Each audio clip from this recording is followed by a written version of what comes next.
So that's philosophy number one. Wait for the government to change the minimum wage. You say, well, that might take too long. Is there another philosophy? And the answer is yes. Okay. Here's the second philosophy. Wait for the company to pay you $6 an hour. Right? You get a review how often? Every 6 months, let's say. You missed it. You waited a year. Maybe you didn't make it then. You say, wow, no telling how long. If you've got 1,000 people with you, maybe you could force the company to change it from 5 to 6 if there were enough of you that said, we will not work, we demand $6, or we will not work. By yourself, not a good philosophy. Together with others, it could work. Right? Here's what we call this, the philosophy of demand. I demand more money. Alone, too risky. Together, maybe you could get some progress. So now we've covered 3 philosophies. Number 1, wait for the government. Number 2, wait for the company. Number 3, the philosophy of demand, which is a bit risky. Here's the problem with the philosophy of demand. You can't get rich. If people only understood, starting at the lower end of the economic scale, that you cannot get rich by demand. Okay. Now someone says, well, in America, how could you become wealthy? And the answer is to develop a new philosophy. And let me give you that. It might be the best I've got for the whole day. It's called the philosophy of performance. The philosophy of performance. I will perform so well, it would be embarrassing for the company not to pay me $6. Then I would perform so well, it would be embarrassing for the company not to pay me $8 an hour, $10 an hour, $20 an hour. So now we've got several philosophies going, and if you want to change your economic future, it starts with your personal philosophy. Okay. Now, here's what's interesting in America. I'm sure all of us can think of someone who makes $5 an hour getting started. Can anybody in the audience think of someone who makes $50 an hour? Do you happen to know anyone that makes $50 an hour? Anybody know somebody that makes about that much money? So jot this down now, because you got to teach it to the children, because they're not teaching this in the ordinary schools. It's possible in America to multiply your income by 10. If you take nothing else home economically to pass on to your children or to someone else, just take that phrase home. Jim Rohn taught us it's possible in America to multiply your income by 10. It's possible. If kids knew it was possible, do you think they would ask, how can you do that? If they knew it was possible, wouldn't the next question would be, how could I do it? If it's possible, how can I do it? Now you just teach them how to do it.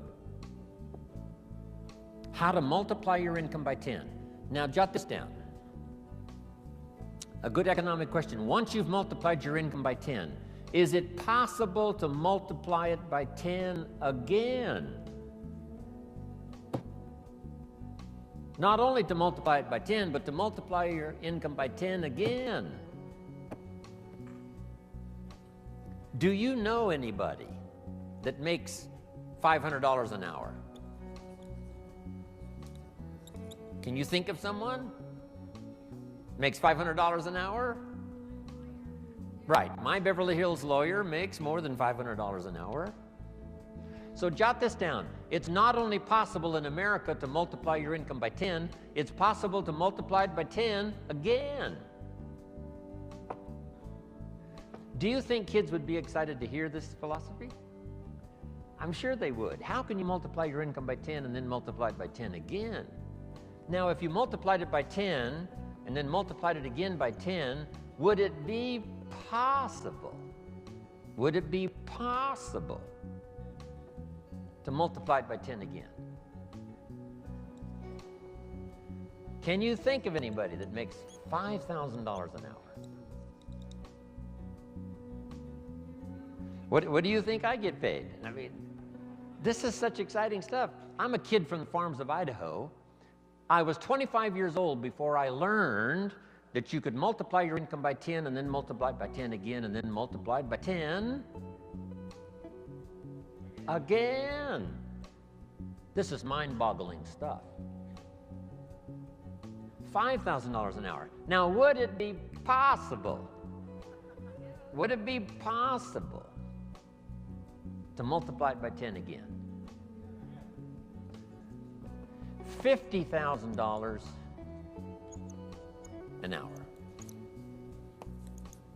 Now, here's a good expression to use, especially for this group. You're all tuned in, especially the last couple of days. The best expression is, of course. Could you multiply your income by 10? Of course. Could you do it again? Of course. Could you do it again? Could you do it one more time? $50,000 an hour. You know, I've lectured with General Schwarzkopf and Colin Powell. I had lunch once with Colin Powell a few years ago. Schwarzkopf gets about $65,000 for a one-hour speech. $65,000. So how could you finally get to $50,000 an hour? Answer: become a general in the Army. Yes. And lead the troops in the Gulf War. But what I'm trying to say is the possibilities here, let's just say, are just unlimited. You can multiply your income by 10, then you can multiply it by 10 again, and you can multiply it by 10 again. Now, we're only talking economic values. There's all kinds of other values in terms of personal development, but this is it. Now, to climb this ladder, here's the possibilities. 63 million last year, one person earned. The possibilities, we would have to say, in our country, is what we call unlimited. Now, to climb this ladder as high as you wish to climb it, jot this phrase down now, because I don't think I'll talk about anything more valuable than what I'm about to share with you. Here it is. To climb this ladder economically as high as you wish to climb it, here's all you have to do. Learn to work harder on yourself than you do on your job. Learn to work harder on yourself than you do on your job. Once I understood that philosophy, it totally changed my life. I made my first fortune by age 32, starting at age 25.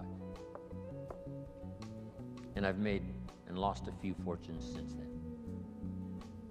That one simple philosophy, that it's possible to multiply your income by 10, and then by 10, and then by 10, by 10. And here's the simple way to do it. Work harder on yourself than you do on your job.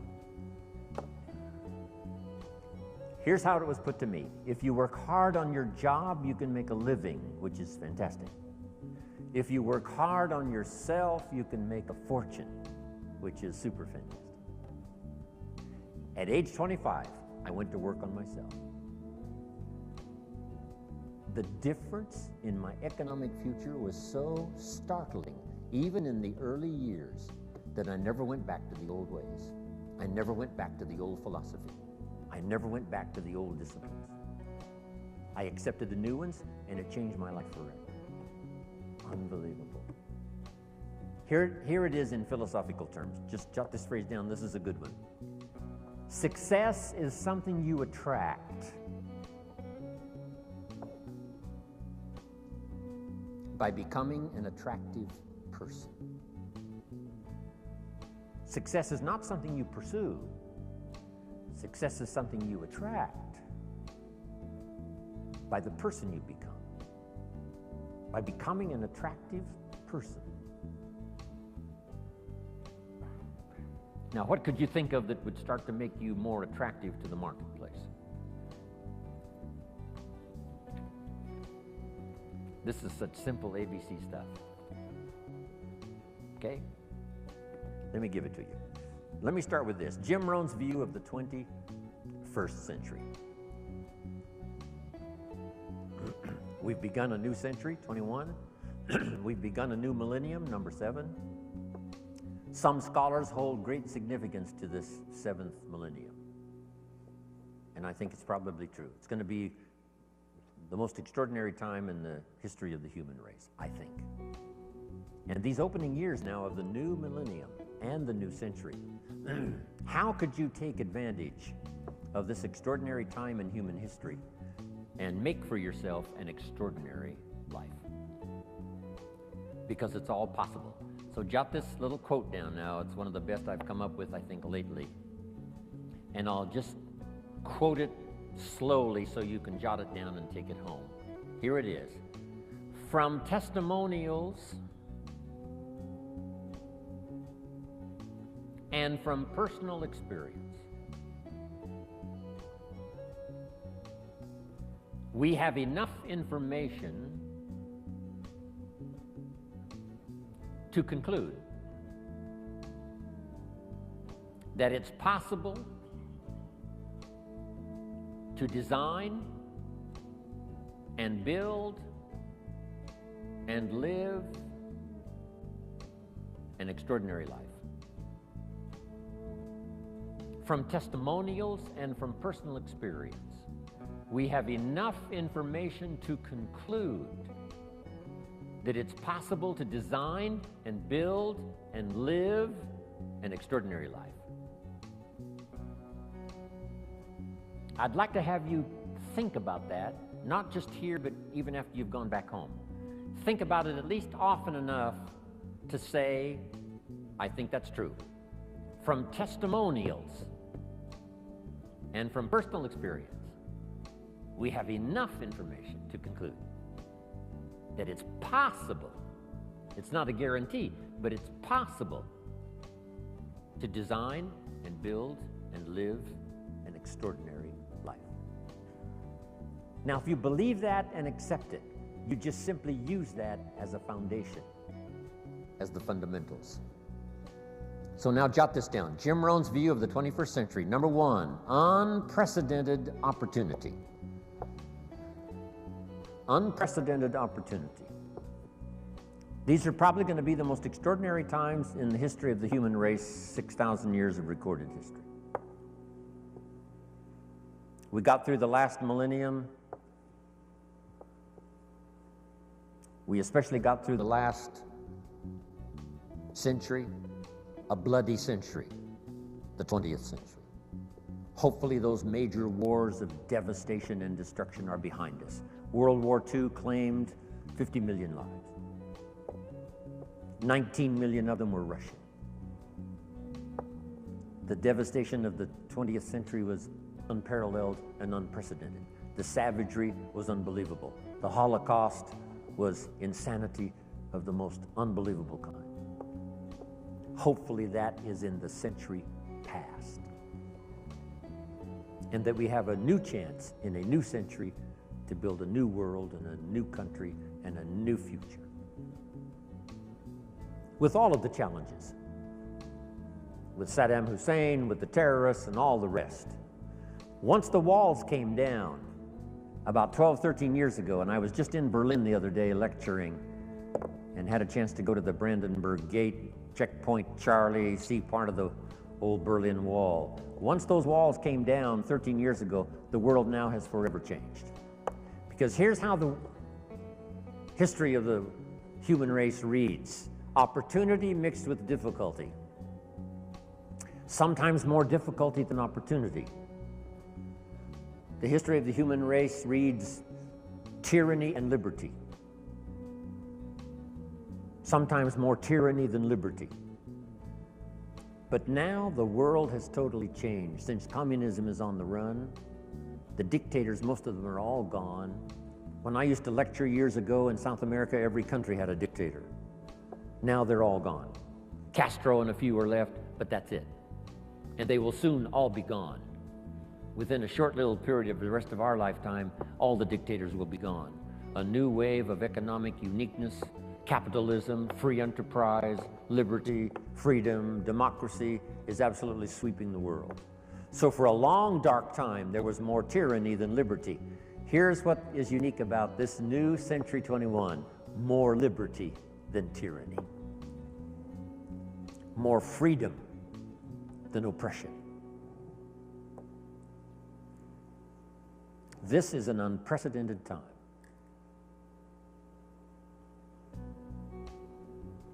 Unbelievable opportunity. We have the technology to accomplish the most incredible things. We pick up a telephone now and talk to somebody on the other side of the world with ease. It's incredible. We fly, we've got transportation. I get on an airplane, 13 hours later I'm in Hong Kong. 5 meals, 3 movies, and you're there. I mean, it's unbelievable. I leave at 7:30 this evening to fly all night to Orlando to speak to another group tomorrow in Orlando. It's amazing. With the jets, you can cover the world. I fly the Concorde, 3 hours London, New York. If you fly the Concorde, you can see 2 sunsets in one day. If you're in London when the sun goes down, you fly the Concorde to New York, you watch the sun go down for the second time. I told the group at our little breakfast meeting this morning, if you fly the Concorde due west, the sun comes up in the west. If you haven't tried that, you must try it. On the Concorde, you meet unique people. I met Henry Kissinger on the Concorde. Henry said, I had breakfast in Paris, I'm having lunch here in London, I'm having dinner tonight in New York. If you fly the Concorde. Before his accident, I met Christopher Reeves a couple of times on the Concorde. Said to my business partner, we're going to be okay, Superman's on this plane.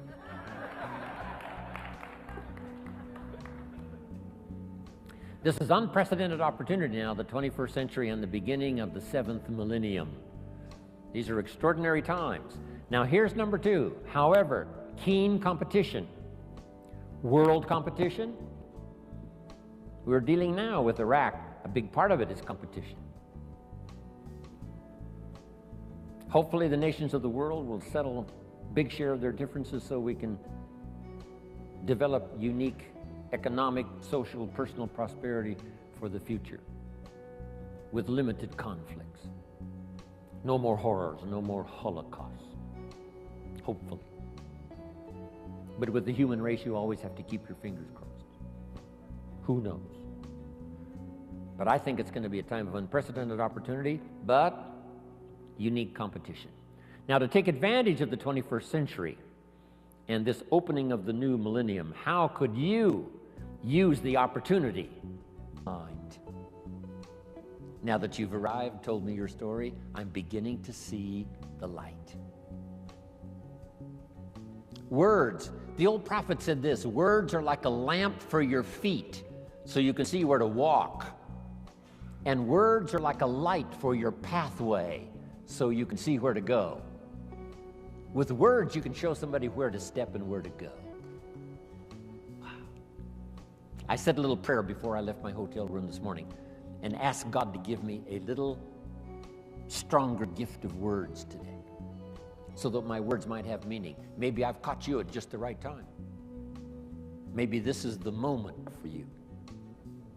And if I can say something uniquely enough, using the English language best as I can. Words are sometimes clumsy when you try to express what's going on in your head, let alone your heart. But if I can do as good a job as I possibly can in the session we've got this morning and then again this afternoon, by the time I'm finished, maybe my words will help turn on another light for you. And you'll be able to see the possibilities better than you've ever seen it before. You'll be able to see yourself more successful than you've ever envisioned it before. If I can wisely say good words. Now I've put communication in 3 parts because all 3 of these parts now help me make more fortunes. Here's the first one. It's called training. Training is simply showing somebody how to do the business, how to do the job. If you get good at that, the pay is incredible. Whether it's your own enterprise or whether you work for someone else. Training pays big money. Here's the next one, teaching. And I've divided the 2 just to make the point. Teaching is more teaching life skills. Teach somebody how to set goals. Gary mentioned, right, making the list and checking them off. Today he gets to check one off. Jim Rohn arrives in San Jose, Santa Clara. I'm so excited about that. Teaching leadership, teaching management, teaching how to become powerful, gifted, influential. Teaching father skills, mother skills. I've now, the last 15 years, learned grandfather skills. I set a goal when I became a grandfather to be one of the best grandfathers any grandchildren ever had in the whole wide world. I practice it. I think about it.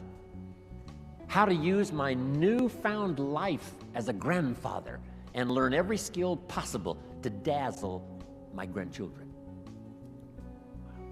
I'm one of the best.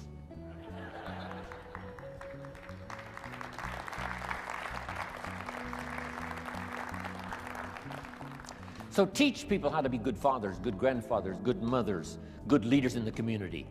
Teach a minister how to teach. Teach a minister how to use the gift of language to persuade. Okay. So communication is part of its training, part of its teaching. Here's the best part. No, here's number 3 in the gift of language, and that's learning how to inspire. Inspire simply means a few simple things. Here's number 1. Help people to see themselves better than they are. Yes, sometimes we have to help people see themselves as they are. If they've made mistakes, maybe that needs to be pointed out. If a child has messed up, sometimes you've got to say, you've messed up. But don't leave them in the mess. Now transport them into the future with the gift of your language and inspire them with the person they can become by using the mistakes of the past to develop new disciplines for the future. A teacher I met when I was 25 years old had this unusual gift. He said, Mr. Rohn, if you keep learning as you're learning now, one of these days you'll walk into a room full of people and you'll hear someone say, there's the man. That's the man. That's the famous man. I thought, well, that could never happen for me. Sure enough, it did. He said, it will happen. And I think when I walked in here this morning, I heard someone say, that's him, that's the man, that's the famous man. Wow.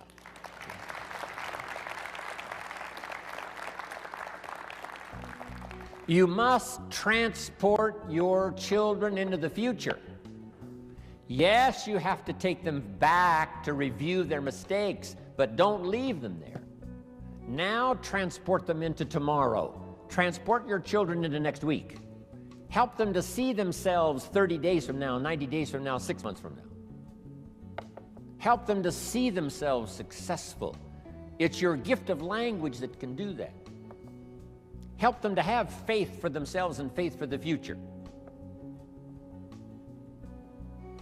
The sacred writing says this, faith comes by hearing words, good words. Somebody who well chooses their words and delivers them with uniqueness can inspire faith for somebody to believe the most impossible things can be possible. And that excitement of possibilities comes from hearing or reading unique words. One of the best phrases I could give you for the day, here it is. Don't be lazy in language. Don't be lazy in language, because the gift of language can create a career. It can help somebody see the way into the future. It can help somebody change from who they are to who they would like to be. It will help you to see the gift of your own intellect.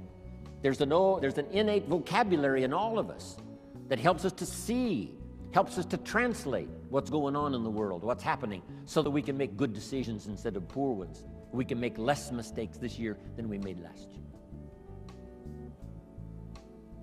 One of the major things to pray for is to be gifted in language, because it can have such a dynamic effect on your children. It can have such a dynamic effect on your business. It can have such a dynamic effect on your customers. It can have such a dynamic effect on your business partners, that not to continually get better and better at the gift of language would be a great mistake. Let it open doors nothing else will open, the gift of your language. Let it help people to see possibilities that they cannot see now. And you join in those possibilities and make another fortune and another fortune, all the way up the ladder as far as you wish to go. I don't know how high you need to go.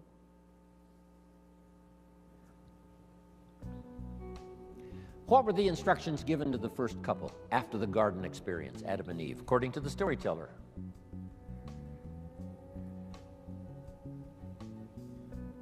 We've got some Bible scholars here, I know. Instructions given to Adam and Eve after the garden experience. Here they are. Number one, multiply. It's a lonely place with just two people. Multiply.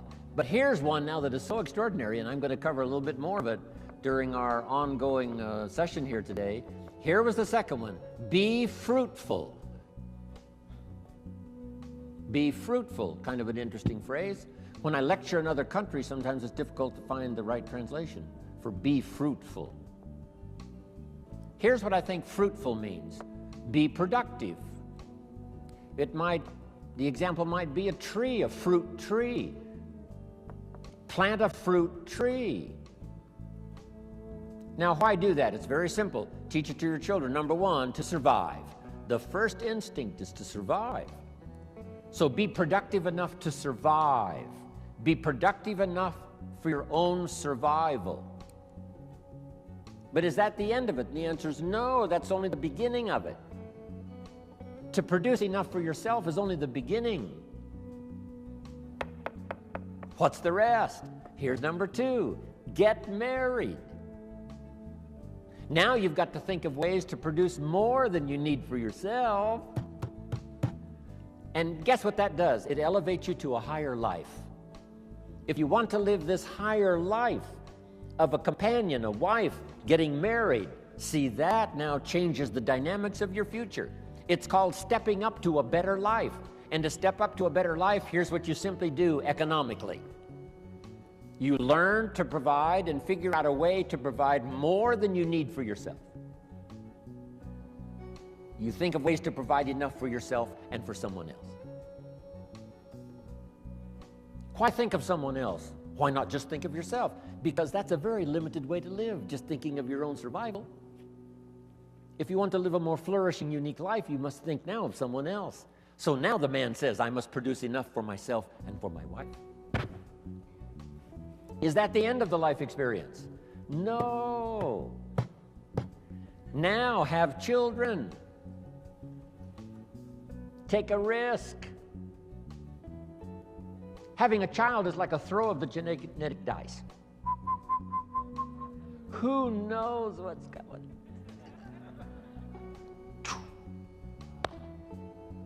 See what happens.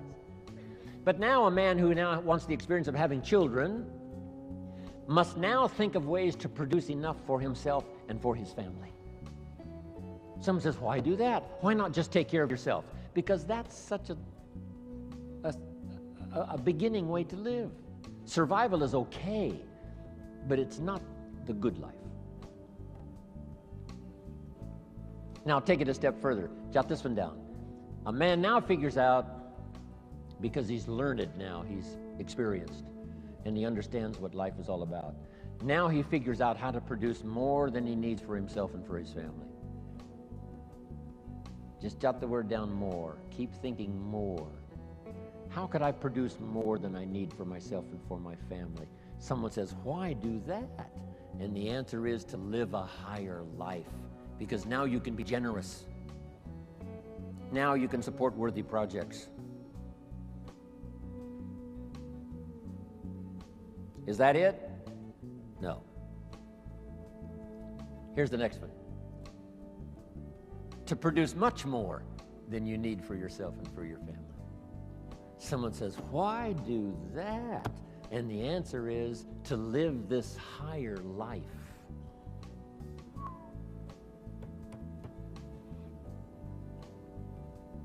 What if you earned $10 million one year and you and your family only needed $3 million? That would probably take care of the average family, $3 million. Some families are more expensive than others, but let's say $3 million would pretty well take care of most families. But you made $10 million, and you and your family only needed $3 million. Now you've got $7 million to give. Wouldn't you like to live that kind of life? Someone says, why do that?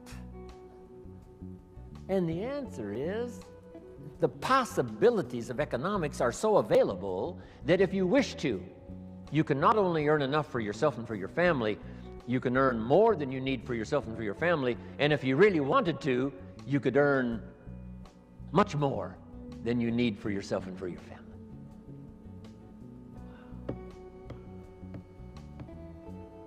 Is that it? Let's take it one step further. Just jot this phrase down. Figure out a way to earn far more than you need for yourself and for your family.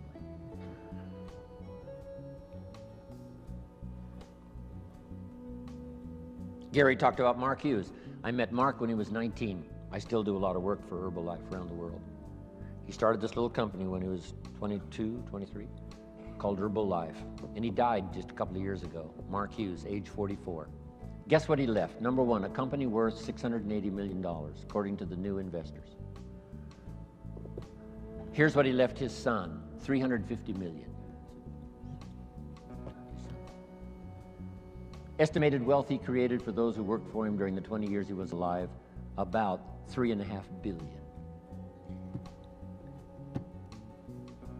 Imagine having the zest and having the wish and having the desire to create billions in wealth, not just for yourself, but for others.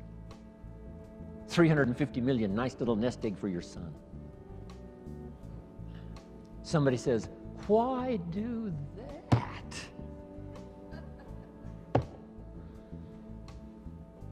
Can you think of the best answer ever? Jot this phrase down. Why not? Right? What else are you going to do? Just hang in there until the bitter end? No. Why not see how far up this economic ladder you can possibly go to see if you can't live an extraordinary life?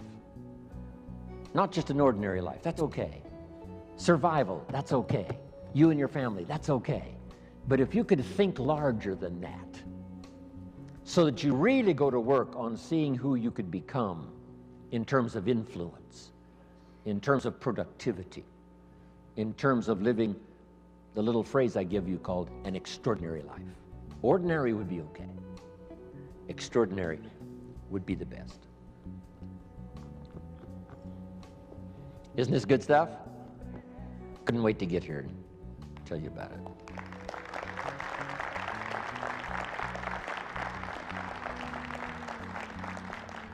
I could hardly wait to hear what I've got to say today.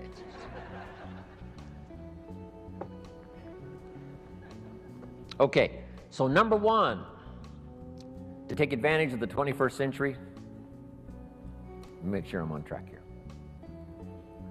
To take advantage of the 21st century, learn multiple skills. Let me give you one more now. It would be useful to know more than one language.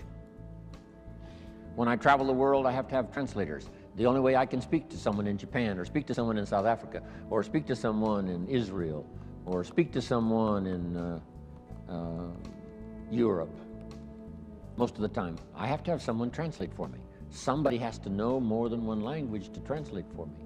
And their gift of knowing more than one language makes them uniquely valuable.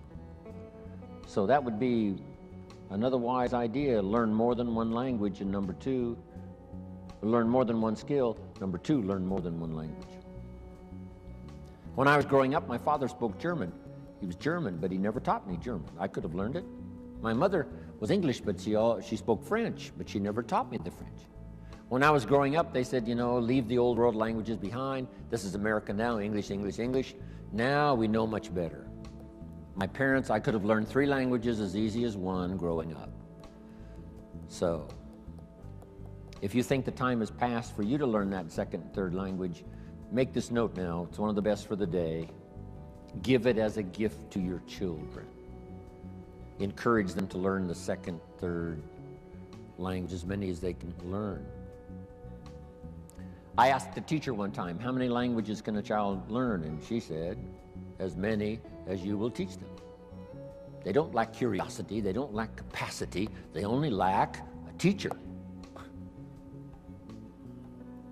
Don't let your child develop 10% of what they're capable of.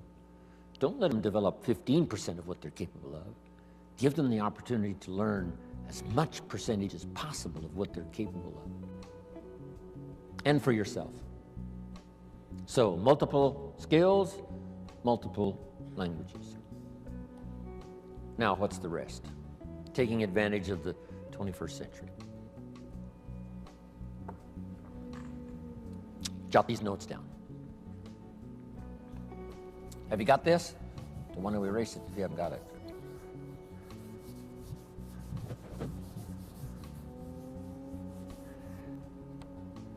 I've got 5 key things to talk about during my presentation for the day. 5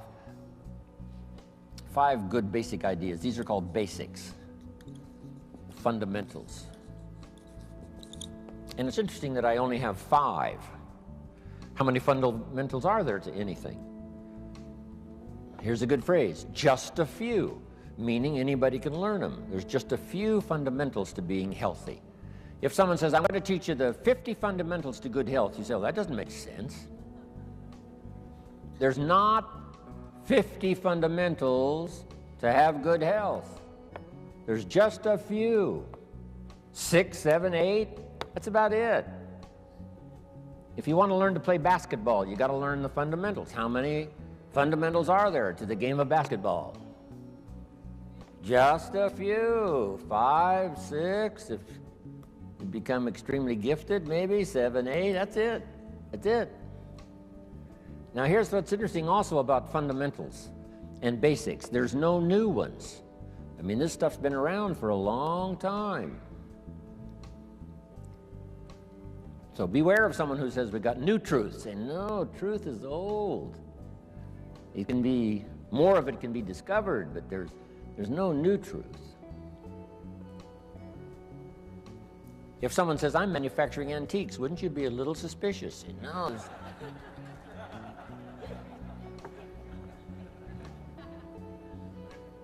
So, skills and fundamentals are like antiques. They've been around forever. The law of averages I teach in one of my seminars. The law of averages. Here's what it says. If you do something often enough, you'll soon have a ratio of results. If you do something often enough, you'll soon have a ratio of results. If at first you talk to 10 people, get 1 to say yes. That means you're getting 1 out of 10. Talk to 10 more, get another one. Talk to 10 more, get another one. Talk to 10 more, get 2 instead of 1. Why is that? You're getting better. The law of averages works for anyone. One we've learned for a long time. Here it is. It doesn't ever change. Whether it's a church or a business, 20% of the people do 80%, 80% do 20%.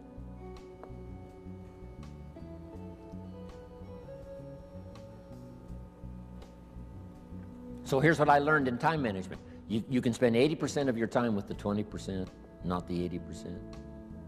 You spend 20% of your time with the 80%, 80% of your time with the 20%. You just have to learn. And these fundamentals now have been around for a long, long time. The 80-20 rule.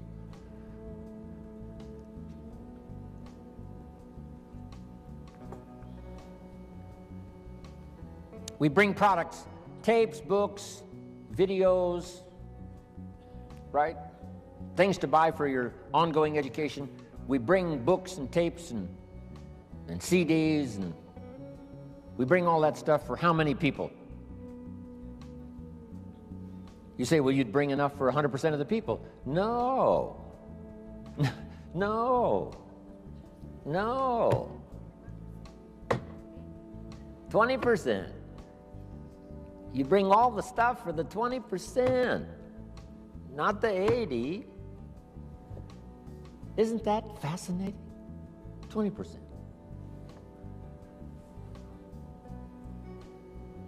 It's fascinating, people's different reaction to the same presentation. Someone walks out of my seminar and says, wow, I'm going to go change my life. Someone else walks out and says, oh, I've heard all this stuff before. Same seminar. It said the first day the Christian church was started, first day, the speaker, Peter, got up, gave this classic presentation to a multitude, vast number of people. And what was interesting was when he finished, the reaction to his presentation. It said some of the, I think there were thousands. It said some of them laughed at him. And I thought, why would they laugh? He seemed sincere to me. And it said some of them mocked him. And I thought, why would they do that? Then I found out they're the mockers. That's what they're supposed to do. And the laughers are supposed to laugh. It said some that heard this magnificent presentation didn't know what was going on. And they're easy to spot. They're usually saying, what's going on, right? I mean, they don't know what's happening. But then it says this, some that heard believed. And the number that believed was about 3,000.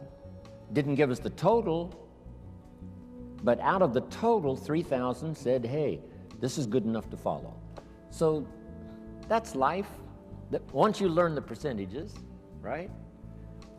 It's called the law of averages. It's one of the best studies. It's in some of my CDs and presentations. But now, let's talk about the fundamentals of life, the fundamentals of success. There's just a few. They're basic. It's like ABCs, which I deal with primarily, ABCs. So let's go through them. Here's number one. We've talked a little bit about it by way of introductory. It's called, one, your personal philosophy.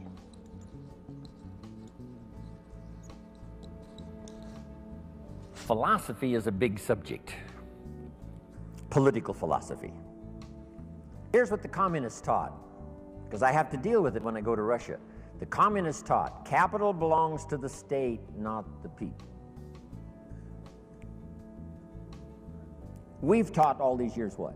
Capital belongs to the people, not the state. Wow, what a difference in economic philosophy. The communists said, people are too dumb and stupid and greedy to know what to do with capital. So you got to take capital away from all the dumb, stupid, greedy people and give all the capital to the all-wise, all-knowing state. And let the state run everything, and let the dumb, stupid people show up for their work assignment. That was the philosophy of communism. They devastated every country they touched with that philosophy. I was just in East Germany. Guess what it's taking just to clean up East Germany after the communists left? $1 trillion. They've spent $500 billion already, and they got another $500 billion to go, just to clean up one country devastated by such a philosophy. Capital belongs to the state, not the people.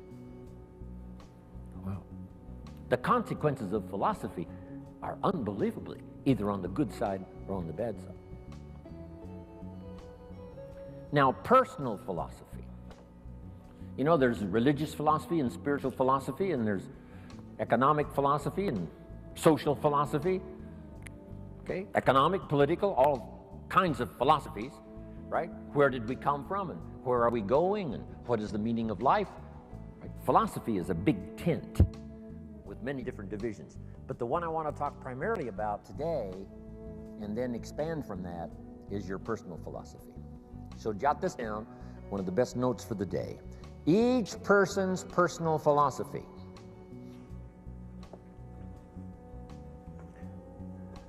is the greatest determining factor in how your life works out. Each person's personal philosophy is the greatest determining factor in how your life works out. Your economic life, your personal life, your social life, your spiritual life. All starts with the conclusions you've made in your personal philosophy. We gave the example earlier on economics. There's 3 or 4 different philosophies to choose from in your economic future. Now make this note. Personal philosophy is like a guidance system. A guidance system. And it has to start early. When a child goes to school, they've got to have a pretty good guidance system working. And this guidance system does just 2 things primarily. Here's number 1. This guidance system helps you to see the dangers over here. and try to minimize those or eliminate some of those. That's one of the first orders of human existence, is to learn early where the dangers are so they don't swallow you up, don't devastate you economically, socially, personally, or lose your life. Kids have to get this guidance system working early to spot the signals of the dangers that could wreck their chances to live a good life. Now, this guidance system also helps you to see over here the opportunities so that you could maximize those. So if you learn to minimize the dangers, maximize the opportunities within this working environment now, we call this working things out to live a good life. But you can't possibly live much of a good life if you don't keep learning where the dangers are so you can avoid those, and learn where the opportunities are so that you can maximize those. That's about as simple as I can put working on your personal philosophy.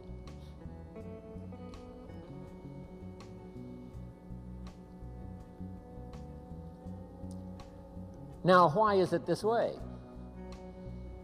Why is life both danger and opportunity? Here's the best advice I can give you. The storyteller probably gives us, more to think about than in detail. But here's what it seems like. And that's one of the best phrases to use if you're going to make your studies and try to come to some good conclusions. It seems like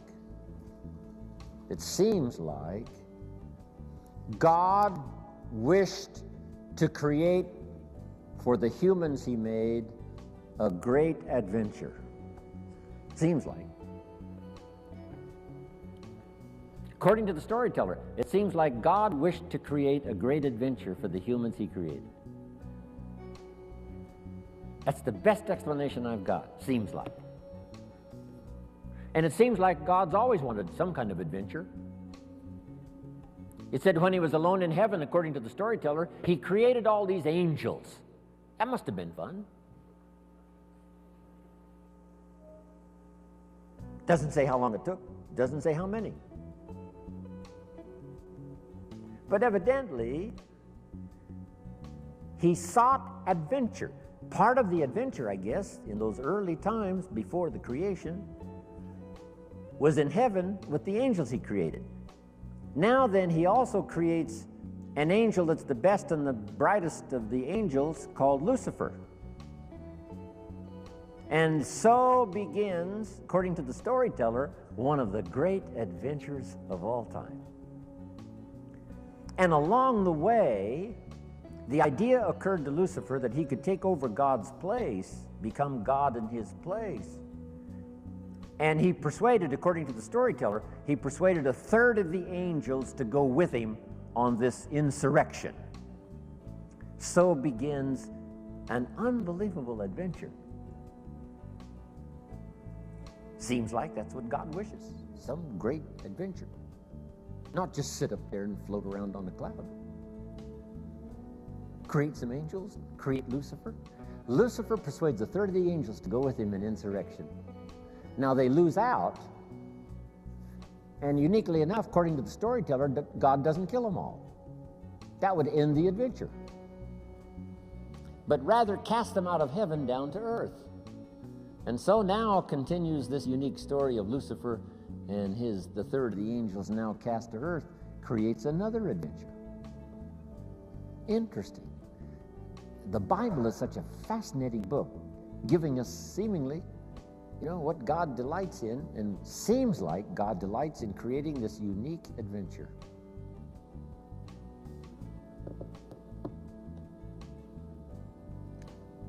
One of the ancient stories says God and Satan were talking things over one day. I thought, well, that doesn't seem possible. But the storyteller says they're looking down on the earth and they're talking things over. I thought, wow, that's remarkable. God and Satan getting together and talking things over. Now, the storyteller doesn't give us many details, so we've got to use our imagination. And on this particular occasion, God got to bragging on one of his favorite creation, his favorite persons, called Job. He said, Job and I have got this great friendship going. Job and I, we walk together. Job and I plan the future together. Job, Job, Job. Finally, Satan had it up to here with Job, Job, Job. And he said, yeah, God, Job, you've got a wall built around him. I can't get to him. God said, well, what would you expect? He's my favorite person. Of course, I got a wall built around him. Now, they're having this conversation. It's fascinating. Storyteller says, Satan gets this bright idea. Said, hey, God, let's try this. God said what? If you'll take the wall of protection down from around your favorite friend, Job, he said, I promise you within a short period of time, your favorite friend will curse you to your face. God said, no, he'd never do it, not in 100 years, no matter what. Satan said, well, how are we going to know? Would you like to make a wager? It doesn't give us the details of the wager. But the storyteller says God picked up the bet and said, okay, let's try it. I'll take the wall down from around my special friend Job. You do your best. I promise you, no matter what you do, he'll never curse me. Satan said, the bet is on. According to the terms of the wager, God did take the wall down from around his special friend Job, and Satan then does one of his all-time famous numbers. According to the storyteller, first, Satan took his wealth, stripped him of his wealth.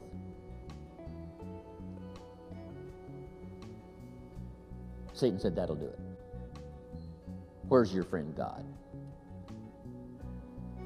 He didn't curse God. Satan said, well, number two, took his health. Blow number two. Surely now he'll curse his friend God. No. Blow number three, and the worst, took his family. His health, his wealth, and his family. Gone. Satan said to God, here's where he does it. And sure enough, Job's wife comes along and says, Job, looks like your friend God has long forsaken you. You might as well curse him and die. And Satan said, here's where he does it. And God says, well, he hasn't talked yet. And while they both listen, Job says, never would I curse my friend God no matter what happens. God said, I knew it. I knew it. And picked up the bet. Whatever it was, doesn't help. Isn't that a fascinating story? Now, I say all of that to illustrate this. It seems like God delights in great adventure.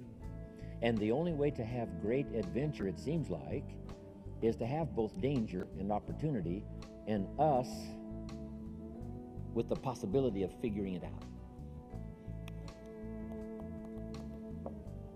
Jot this down. Now, it's a nice little list. On one from other people is to just pick up the signals. Part of it is by sight. Here's a good watchword for the 21st century. Pay attention. No use falling into the same trap somebody else fell into. No use living a mediocre life like somebody else has chosen. Take a look and say, is that what you really would like? Say, no. Here's somebody that never read the books, never made the changes. There was a class and they didn't take it, a skill and they never learned it, a discipline and they never tried it. And they blame the government and blame taxes and blame society and they blame circumstances and all the rest. They don't know. And the key is watch carefully. Don't you fall into that same trap. That's how we learn, from what we see. Here's next. If we learn from what we see, we put some of this on video so you can see it again and again and again. Next, you learn from what you hear. We put it on CDs so you can hear it, hear it, hear it. We don't ask you to come to just one seminar. We ask you to come and listen again, listen again. Here's what the early Christians were taught. Don't neglect the assembly. When we call an assembly, do your best to be there, because you never know which of these assemblies is going to change your life forever. You'll never be the same again. And you can't pick the one that's going to totally change your life. You just have to do like all of you I know do. Consistently go, consistently go, consistently go, consistently take notes, consistently go to seminars, and lectures, and all of the rest, because some of them will be life-changing. Maybe this one will be for some of you. The time is right, the words are right, the ideas are right, the moment is here. We don't know. We just come as many times as we can, be affected by as much language as we can, and see what that'll do for our sight and our ambition, our willingness to develop skills, be a leader, influential. Here's the next one. Be a selective listener. Don't just load up on stuff that isn't going to count. We all need a little humor, but not that much.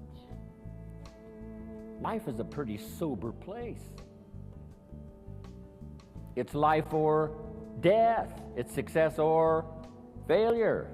It's flourishing or mediocrity. This is a serious matter. So, make sure that what you listen to gives you the full range, a good diet of things to listen to. The positive, yes, but the negative also. We need to hear it from both sides. Okay. Years ago, I saw an advertisement once on Roseanne. Tune into Roseanne, white chicks talking trash. I thought, oh, America needs more of that. Now, you don't need much of that, white chicks talking trash.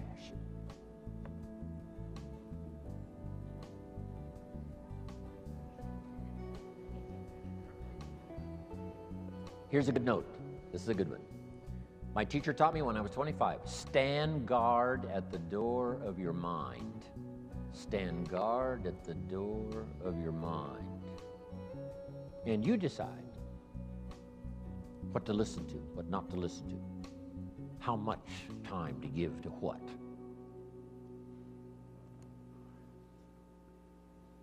Now, the third one is important, and when we come back this afternoon, we'll continue it. But here's number 3. Read all the books.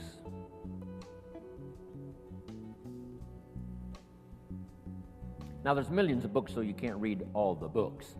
But here's what I mean by read all the books. Read all the books you need to read to make your fortune, become powerful, influential, healthy, prosperous, aware, bright, helpful, partnership, father, mother, grandparent. Read all the books you need for your life to flourish and become the best it can possibly be during the course of your lifetime. Read all of those books. Don't be short on that list. My library certainly won't do it. I've only written 4 or 5 books. I'm working now on my 5th, I think it's my 5th book. It's going to be for teenagers and college kids. And I think the title is going to be, of course, kids should pay taxes. Of course. It's going to be an interesting book on capitalism, because I teach capitalism now in Russia in very simple form. I might give you a couple of notes on that when we return. I teach kids how to have 2 bicycles, one to ride and one to rent. It doesn't take long to get into business and make a profit. Here's what changed my life and helped me make my first fortune. Jot this down. The philosophy that helped me make my first fortune. Profits are better than wages. Once I understood that, it was hard to sleep nights the first year. Profits are better than wages. Wages make you a living, which is fine. Profits make you a fortune, which is super fine. And when I started at age 25, I started doing both. Making wages and making profits. Unbelievable. One simple philosophy changed my whole economic future. Profits are better than wages.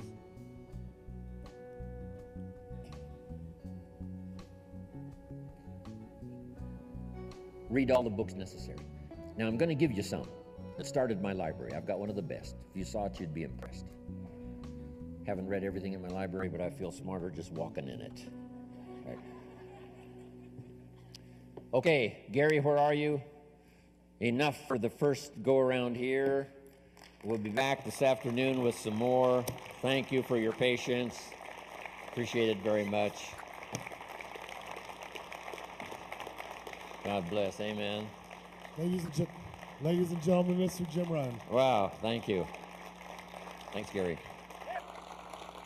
Appreciate it.